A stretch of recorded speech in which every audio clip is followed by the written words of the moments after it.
ሜኪና እንግዲህ ትሪስት ተጣሉ ማለት ነው። እንግዲህ ሜኪ ንብረቱን ለባሏ ለብሩክ ያለውን ድርሻ ስለሰጠችው በዚህ የተናደደው ሜኪ እንግዲህ የአባባን ቤት አቃጥሎባቸዋል። አባባን ቤት ማቃጠሉ ሳያንስ ደግሞ በዚህ ድንጋጤ የሚጣ ወድቃ ድንገተኛ ሆስፒታል ገብታለች። በዚህ ጊዜ ደግሞ ለምን እንደሆነ የተጣሉት ንብረቱን ጥየቃ በሄደበት ሰዓት ሁለታቸውንም ካፊ ቤት ቁጭ አድርጋ በቃ ይገባሃል እሰጥሃለሁ ብሩኬን ንብረትህን ስትለው እሱም ንብረቱን ለመጠየቅ ሄደው እንግዲህ ሚጣ ኮሌጅ ገብታ መታከም አለባትና እኔ በአራጣ ተቀብዬ ላስተምራት ነው ሲሉ አረ አባባ እኔ እኮ ሀብት ንብረቴን አግኝቻለሁ አራጣ አትገባም አንተ እኔም አስተምራታለሁ እህቴ ማለት ና በማለት ነበረ ሂዶ ንብረቱን ጠይቆ በመጀመሪያ ጊዜ በእርግጥ አልሰጥህም ብላ ብዙ ተከራክራው ነበር። ምክንያቱም አንተ ልጆችን ሳይሆን የምትፈልገው ሀብት ንብረት ነው ሂድና ክሰሰን ከሰህ መቀበል ትችላለህ ብለው ነበረ። ሆኖም ግን እንደገና ተረጋግታ ካስተዋለች በኋላ ብሩኬን ቀጥራ ከሜኪ ፊት እንግዲህ ንብረትህ የራስህ ነው መውሰድ አለብህ በማለት ሲል እንግዲህ ከዛ በኋላ ተናዶ ሜኪ እንግዲህ ወደ ቤት ከሄደ በኋላ ጠጥቶ የአባባን ቤት በሳት እንዲቃጠል አስደርጎባቸው በዛም ድንጋጤ የሚጣ ወርቃ ድንገተኛ ሆስፒታል በመግባቷ ትሪስት እንግዲህ በጣም ትናደድና አንተ ሰው አይደለህም እንዴት ይህን ስራ ሰራለህ? ለካ ይቅርታ አድርግልኝ ብለኸው ተጎንብሰህ ይቅርታ የጠየቅከው የውሸት ይቅርታ ነው በማለት እንግዲህ ተናዳለች። እሱም ደግሞ ሄዶ እነ ሚጣ ንብረት አገኘሁኝ ገንዘብ ልከፈል ነው ስትል ወይ ሀብታም ልትሆን ነው ማለት ነው በጣም ደስ ብሎናል እያሉ ሚጣና አባባ ብሩኬ ቁጭ ብለው እየተጫወቱ እንግዲህ እንደዛ እንኳን ለማለት ችግር ነው አሁን አንዳንድ ጉዳይ ማለቅ አለበት አለ። አሁን እንግዲህ ጥሩ ነው ሰሞኑን እሱ ከክሷ ወሰነች ነው በማለት እሱ ቀላል ነው ሳስበው ቅልብ ነው ያላት ሲል ቅልብ ነው እኮ ያላት በጣም ጥሩ ልጅ እኮ ናት ትሪስት ብሎ ይነግራታል። አሁን ስነው የምታሞገሻት ክፉና ስትላል ነበር ማይሻ አንቺ እንደሱ አይባልም አሉ አባባ። እውነቴን እኮ ነው ለምን ዋሸኋል? በነገራችን ላይ ሰላም ናችሁ ግን እናንተ አላቸው። እሺ ሰላም ብላችኋለች አለ። እሺ ስታገኛት ሰላም በለለኝ። በነገራችን ላይ እንግዲህ ብሩን ስታገኝ ለኔ ምን ታደርግልኛለህ? ምን እንዲገዛ ትፈልጊያለሽ ሲላት መኪና የኤሌክትሪክ መኪና ስትለው በጣም ሳቋ። አባባ ምን መኪና አሉ። እንዴ ትንሽ አታፍሪም? መኪና ስትይ ለምን አፍራለሁኝ እንዴ ይገዛልኛል አይገዛልኝም እገዛልሻለሁ አላትና ደስ አላት። አትገዛልኝም ብትለኝ ግን ይቆጨኝ ነበር የምገዛልሽ መኪና ግን የልብስ ስፌት መኪና ነው በማለት ሲነግራት የልብስ ስፌት መኪና አልፈልግም አለችው። ከዛም የነዳጅ ነው የምትገዛልኝ የኤሌክትሪክ ነው ምን ያልኩህ መኪና ነው አለችው ማለት ነው።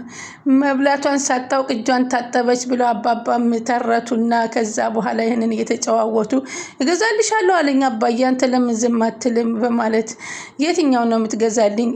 የምገዛልሽ የልብስ ስፌት መኪና ነው በማለት ብላ ደነገጠችና ትፈልጊያለሽ አትፈልጊም 1 2 3 እያለ ሲቆጥር ይሄ ሙጥ አፍሽን ግን መጀመሪያ በወስፌ ሰፍቼልሽ ነው ሲላት እኔ አፍ እንደ ጫማ ነው እንደ የሚሰፋለት አገኘሽ እያሉ አባባ አንተ ወረኛ እንገናኛለን እያለች እንግዲህ እገዛልሻለሁ በቃ በማለት ቃል ገብቶላት ይሄን የተጫወቱ እያለ ድንገት አንድ ሰው ዘው ብሎ መጥቶ ገባና አባባ ቤቶ ተቃጠለቦ ሲላቸው ቤታቸው ተቃጠለ ብሎ ተደናግጠው ሲሮጡ እንግዲህ ሚጣ በድንጋጤ እዛው ላይ ወድቃ ድንገተኛ ሆስፒታል ገብታለች።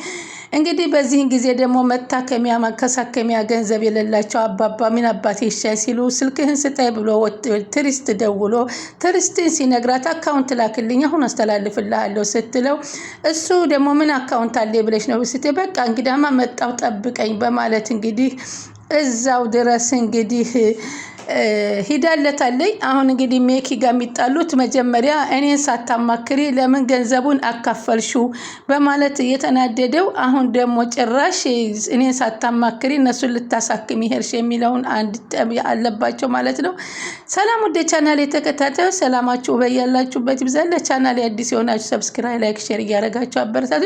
ተወዳጁና አስተማሪው ቀጣይ ፓርቲ ዘመተናል።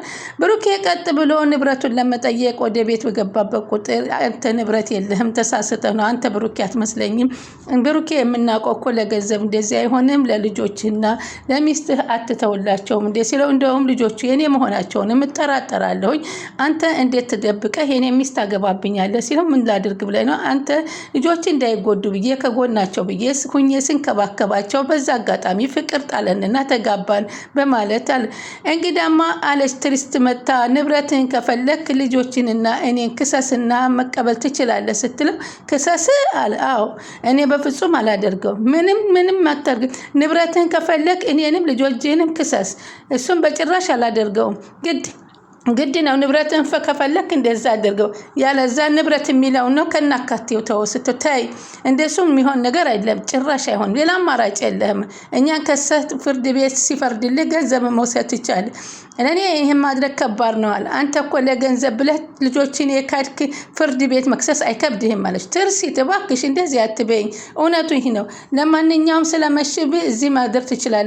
አይ አላድርም ብሎ እወጣለሁ ሲል እንደፈለክ ደህናውን ብላው ስትል ቆይ እኔ ልሸኝህ ብሎ ጃኬት ይዞ ብሩኬ ይወርዳል። ከወረደ በኋላ እግሩ ላይ ተጠምጥሞ ይቅርታ አድርግልኝ አለው። ለምን እኔ መኪና ላድርስ ልሸኝህ ሲለው አይ ቅርብ ነው አያስፈልግም ራሴ ሄዳለሁ ሲለው እንግዳስ እንዳይበርስ ጃኬቱን ልበስ ጨልሟል እኮ እኔ ልሸኝህ አንድ ነገር እንዳትሆን ሲለው እኔ በፍጹም ሄዳለሁ አለው። ግን ይቅርታ አድርገልኛ ስለው ይቅርታ ይሄ ጅላ አሁን እኮ ከልቡ ነው ይቅርታ ያደረግልኝ በማለት እንግዲህ እሱ ብልጥ ሆኖ ብሩኬ ሞኝ አድርጎ የሚቆጥረው ነበር። በዚህን ጊዜ ሲጨቃጨቁ የሰማው ልጅ ከእንቅልፉ ነቅቶ እናቱን ሄዶ ምንድን ነው የሚያጨቃጭቃችሁ? የአባቴን ድምፅ የሰማው መሰለኝ ሲላት በፍጹም የአባትህን ስለናፈክ ነው እንጂ የእሱን ድምፅ አልሰማህም በማለት ትመልሰዋለች። ከዛም ብሱ ብሩኬና ቶሎ ብሎ እንቅልፉ ላይ ሲያገኘው ምን ሆነህ ነው? እኔን እኮ ትወደኛለህ? አትወደኝም? ትጠላኛለህ? በጣም ነው የምትጠላኝ። እኔ ግን በጣም አንተ ብትጠላኝም ምን እወድሃለሁ አለው ልጁን። ለምን? አባቴ ብሩክ ነው አንተ አይደለህም አለው። ብሩክ አባቴ እዚህ መጥቶ ነበር በማለት ሲጠይቀው አዎ ድምፁን ሰማው እንደ መጥቶ ነበር። እማዬን ስጠይቃት ግን አልመጣም ማለች። እንዴ ለምን ደበቀችህ? ለምን ዋሸችህ? አባትም መጥቷል አለ። እኔ እንጃ አለ። እሺ በቃ ለማንኛውም ግባና ተኛ አለው። ግን መጀመሪያ ምን እንዳለ አባቴ መጥቶ ነገር አይ ይቅርብህ፣ አይ አይናገርም፣ አይ ተው በእናትህ በሚኪ ንገረኝ፣ በፈጣሪ ሚኪ ንገረኝ እያለ ሲያስጨንቀው እንግዲህ አባትህ እንትንም ሆነ ፌበርን አይወዳችሁም እንዲሁም እሷንም አላውቅሽም ብሎ ክዷታል በማለት ሲነግረው አባዬ ይህን አደረገ ብሎ በልሂድ ተኛ አለው። ልጁ ደግሞ ይህንን በህሌናው እያወጣና እያገባ ወደ መኝታ ቤቱ ሄዶ ደግሞ ይችን ልጁም ጅል አባትየውም ጅል ናቸው። እስኪ ደግሞ ይችን አንዷን የኔ ጅል ገብቼ ላጃጅላት ብለው ወደ መኝታ ቤት ገብተው ደግሞ እሷን አንቺ እኮ በጣም ልብ አፍቃሪ ነሽ፣ እኔ እኮ ወድሻለሁ፣ ለእኔ ስትታዩ በቃ ልቤን ሰበረው እኮ ሲላት ነይ ቅፍ ላርግሽ እያለ እያታለለ አታልቅሽ እያለ እያባበለ እንግዲህ እሷን እኔ ያላንቺ መኖር አልችልም እንዳትተይኝ፣ በእኔ ምክንያት እኮ ናቸው ልጆቹን የጠላቸው በማለት እንግዲህ አንቺ ነሽ እኮ እሱ ራሱ እኮ በኋላ ይጸጽተዋል ተይው ይለዋል። አንቺ ግን አንተ ደግሞ ምን አለ በእኔ ሰበብ ነው ሁሉ እኔ አንቺን ማፍቀሬ ስህተት ነበረ። ግን ምን ላድርግ ስቀርብሽ ስለምድሽ ከራሴ በላይ ወደድኩሽ። ስለወደድኩሽ አሁን ደግሞ አንቺን ማጣት አልችልም። አንተ ብቻ ሳይሆን እኔም አንተን ማጣት አልችልም አለችው። ጥፋተኛ ከሆንም ሁለታችንም ጥፋተኛ ነን በማለት ትናገረዋለች። ታውቂያለሽ ከሀሳቤ ውስጥ በፍጹም የሌለ ነገር ነው የተናገረው። ማንም ያልጠበቀው ነገር ነው የተከሰተብን። ሚኪ ብሩኬ ይመጣል ብዬ በፍጹም አስቤ አላቅም። ብሩኬ ደግሞ ከእኔና ከልጆቹ ብር ያስፈልጣል ብዬ አላሰብኩም ነበር ብላ ትነግረዋለች። እሷም በቃ እንግዲህ ይሄ ነገር ግን ለእኔ ደስ ብሎኛል አለ። ምክንያቱም አንቺን እንዳላጣሽ የእናንተ ጠብ ስትጣሉ አንቺን አላጣሽም አስበሽዋል አላት። አንቺን ከወሰደብኝና ልጆቹን እኔ ምን ይውጠኝ ነበር? አንተ ደግሞ ይሄን ነው የሚያስጨንቅህ በማለት ትነግረዋለች። አዎ ይሄ በጣም ያስጨንቀኛ ብሎ ስለ ራሱ ነው የሚያስበው። እዚህ ዓለም ላይ እኮ ያላንቺ ማንም የለኝም በማለት ይናገራል። እሱን አውቃለሁ እኔም እኮ ማንም የለኝም ካንተ ውጭ እየተባባለ ያታልላታል።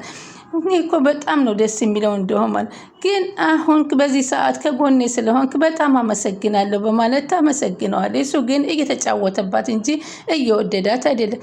እኔ ያላንቺ ህይወት የለኝም የምወድሽ ሚስቴ ነኝ በማለት አሁንም ቃላቶችን እየወረወረ አንቺ ከኔ እቅፍ ውስጥ ብቻ ነው መኖር ያለሽብሽ፣ ሰላምሽ በኔ እቅፍ ብቻ ነው እንጂ ከኔ እቅፍ ወስደሽ ለብሩኬ መሄድ የለብሽም፣ ያለዛ ግን ጨክኜ ቆርጬ ነው ምጥልሽ በማለት ያንቺ ያንን ጅላጅል ባልሽን ግን በቅርቡ አስወግደዋለሁ፣ አንቺን ዘዘላለም ከቅፍ ያረግሻለሁ፣ መቼም ቢሆን አንቺን ማጣት ሀብቱንም ማጣት አልፈልግም እያለ በውስጡ በልቦናው ያስብባት ነበር። ሁለቱም ልጆች የኔ ናቸው ወይ እመኒ ሲላት እውነት አመነኝ፣ ሙሉ ለሙሉ መነኝ፣ ሁለቱም ልጆች ያንተ ናቸው ስትል እሷም አመነችለት። እሱም እንዴት ግማሽ ንብረት ትወስዳለህ ብላ ወሰነችለት በማለት እየተናደደ ቤት ሂዶ መጠጡን እየገለበጠ እየጠጣ እንግዲህ ይበሳጭ ነበር። እና ከዚህ በኋላ ብቻሽን ውሳኔ መወሰን የለብሽም ነግሬሻለሁኝ በማለት አስጠነቀቃት። ልጁም እንዴት እማዬ አባዬ ለምንድን ነው እኛን የማይወደን የማይፈልገን? ማን ነው ደግሞ ይሄን ያለ? አባዬ መጥቶ አልመጣም ያልሽ ለምንድን ነው ሲል ማን ይሄን ያለ በማለት ስትለውም በፍጹም ይሄን ነገር ያለህ ነገር የለም፣ ቆይ ይሄ ሜኪ ነው የሚለው ብላ ደርሳበታለች። አባባን በሜጡ እየተጨነቁ ሜጡን እንግዲህ በዋዛ በፈዛዛ እድሜዋ እያለቀ ነው፣ ኮሌጅ አስገብቼ ማስተማር አለብኝ፣ ስለዚህ ገንዘብ ያስፈልገኛል እያሉ ሲያወጡ ሲያገቡ አራጣ መበደር እንዳለባቸው ሲነግሩት በምን አራጣ አትበደርም የኔ ገንዘብ እያለ በማለት ብሩቆ እንዲሁም ጓደኛው ቾምቤም እንዳትተውላቸው መተውማ ጭራሽ አይታሰብም መተው የለብህም እያለው ነበረ። በዚህን ጊዜ ጋሼ ምንድነው ቤትህን ለምን ታስይዛለሁ? ያችን ደሳሳ ቤቴን ላስይዝና ላስተምራት ሲል የቀበሌ ቤት ግን ማስያዝ ይቻላል እንዲያለ እሱማ አራጣ ማበደር ይቻላል በማለት እንግዲህ ተጨንቀው ተጠበው እያዩ ለዚህ መፍትሄ ለማምጣት ከጎናቸው ጎን ለማለት ያለኝን ንብረት ሽጬ ቢሆን ልጄን አስተምራለሁ እያሉ ሲጨነቁ እሱም ከጎናቸው ሆኖ እየተጨነቀ በስከ መጨረሻ ግን አሁን እሳቸው ስለሆኑ ከብሩኬ ጎን ሆነው የሚያማክሩት የእሳቸውን ቤት እንግዲህ አቃጠለባቸው። በዛም እንግዲህ ቤታችሁ ተቃጠለ ተብለው ድንገት ሲሰሙ እሷም ፌንት ሆና ወድቃ ድንገተኛ ሆስፒታል ገብታለች። የሜኪ በቀል አሁንም እንደቀጠለ ነው። ወዳጄ ዘመዴ አቅርበልኝ ብሎ ከግሩ ሲወርቅ ግን ብሩኬ እውነት መስሎት ይቅርታ አውርዶለት ነበር። እሱ ግን አሁንም እሱን ካላስወገደ የማይቆመው ከተከስተም ጋራ እየተነጋገረ ይገኛል። ሰላም ውድ ቻናሌ ተከታታዮች ስለምትከታተሉኝ ከልብ አመሰግናለሁ። ቀጣይ እስከምንገናኝ ላይክ ሼር እያደረጉ ይጠብቁን።